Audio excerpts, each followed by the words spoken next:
पुलकित के वंतना रिजॉर्ट का एक और राज खुल गया। पिंजरे के बाद अब पुलकित ने बनाई थी रिजॉर्ट में एक खुफिया जेल। इस खुफिया जेल में कर्मचारियों को बंद कर खूब होती थी धुलाई। पूर्व कर्मचारी पति पत्नी को भी इसी जेल में बंद करना चाहता था पुलकित, लेकिन पति पत्नी मौके से फरार होने में हुए थे कामयाब। क्या पुलकित एक साइको किस्म का इंसान था? क्योंकि रिजॉर्ट में पहले एक बड़ा सा पिंजरा मिला जिसका इस्तेमाल वो कर्मचारियों को बंधक बनाने के लिए करता था। और अब एक और बड़ा राज खुल गया है, एक ऐसा राज जो सिर्फ एक साइको ही कर सकता है। दरअसल पुलकित के रिजॉर्ट के भीतर एक खुफिया जेल मिली है। बताया जा रहा है कि इसी खुफिया जेल के भीतर पुलकित रिजॉर्ट में काम करने वाले कर्मचारियों को बंद करता था और यहां उन्हें प्रताड़ित किया जाता था। एसआईटी भी ये जेल देखकर दंग रह गई।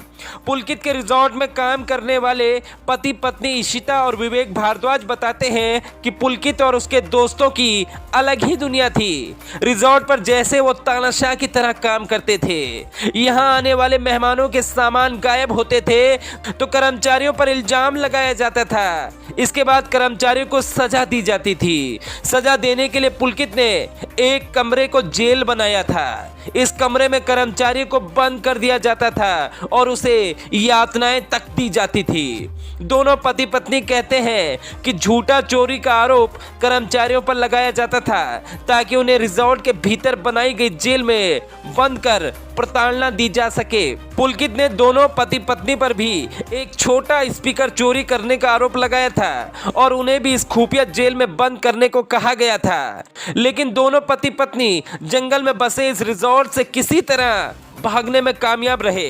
एक और राज सुनिए, जब पति पत्नी रिजॉर्ट से भागे तो पुलकित ने पति विवेक भारद्वाज की पत्नी को फोन किया और उसे ज्यादा पैसों का लालच दिया कि तुम दोबारा रिजॉर्ट में आ जाओ, लेकिन अपने पति को मत लाना, तुम अकेली ही आना। अब आप बताइए इस रिजॉर्ट में क्या नहीं था? हर नशा यहाँ होता था, लड़कियां यहाँ आती थी, यहाँ पिंजरा था, यहाँ जेल भी थी। एक रिजॉर्ट में ऐसे करने वाले इंसान को आप क्या कहेंगे? कमेंट में जरूर बताएं।